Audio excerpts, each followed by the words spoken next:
You know, shaitan wants that you worry about the future. That you just keep worrying. What's my son gonna do? Is he gonna rebel? What's my daughter gonna do? What's my husband gonna do? What's my wife gonna do? And you keep worrying about other people and what they're gonna do and how they're gonna feel. Like you're in charge of them or you're in control of them. We're barely in control of ourselves. But we think we can control what everybody else around us is gonna do and what their future is gonna be, and we wanna control their future. You'll have a mother dying every day. Why isn't my daughter who's married, why isn't she having a baby? When is she gonna have a baby? When is she gonna have a baby? And she's calling her and saying, you know, Allah wants you to have a baby. Allah doesn't want her to have a baby, you want her to have a baby. I don't know what email you got from Allah that you told her. But this is in your mind, you just want these anxieties, worldly things that you want is all you think about for the future. I don't have it, I just worry about it. I don't know why I don't have it. And you're just consumed by that, completely consumed by that. It could be the most innocent of things, but shaitan wants you to be that way, because when you do that, you're not happy with what Allah has given you, number one. And you easily forget that the one in charge is Allah. And the one in control over everyone is Allah. I am actually not in charge of my children. Once they get to a certain age, what they do is between them and Allah. All I can be is an advice. That's all I can do. But their decisions are going to be theirs. If our Messenger ﷺ can turn to his daughter and say, Ya Fatima bint Muhammad, ittaqillah fa inni la amliku laki min Allahi shay'a. Fatima, daughter of Muhammad, be mindful of God yourself, because I won't have any control when it comes to standing in front of Allah. I won't be able to help you. That's what he tells his own daughter. So how do you and I think we have control over others, even within our family?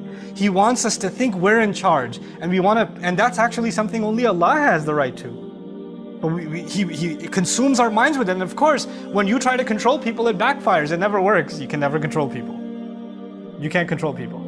And when you can't control people, you get even more anxious, and you get, negative constantly. And when you become negative constantly, it's impossible for you to be grateful. Look at how the ayah is going to end. وَلَا تَجِدُ أَكْثَرَهُمْ شَاكِرِينَ. You're not going to find most of them grateful, because they're going to be negative all the time. They're going to be anxious about the future all the time. What's going to happen to my job? What's going to happen with my money? Where's this going to come from? Where's that going to come from? What's going to happen to the health? What's going to happen to the kids? What's going to happen to this or that or the other? What if they find out? What if this happens? What if this one says this? What if that one does that? And you're just so overwhelmed by these petty things that you forget that Allah controls the future.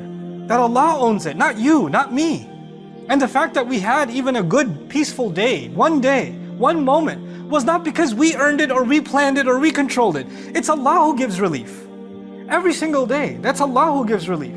The fact that our bodies are still functioning and we're sitting here in the Friday prayer is Allah giving us relief. Allah giving us ability. And we forget that, and we think that we have to figure all the future out.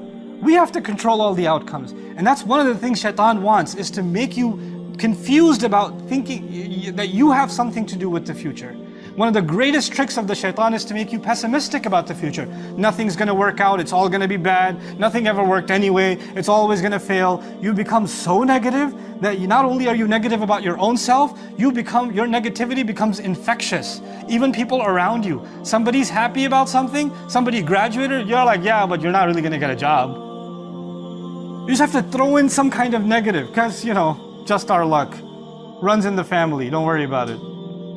And this is the pessimism of the devil. He wants that from you, because if a person is pessimistic, then how can they have pessimism and hope in Allah? How can they have pessimism and reliance in Allah? Then with what heart are they making dua to Allah? If they've already accepted defeat inside, then nothing's going to work out. Then they have no expectation from Allah. Then they're the most essential relationship we have with Allah, which is that of asking Him, having hope in Him. You cut that off. You're hopeless. And what is shaitan by definition? He's hopeless.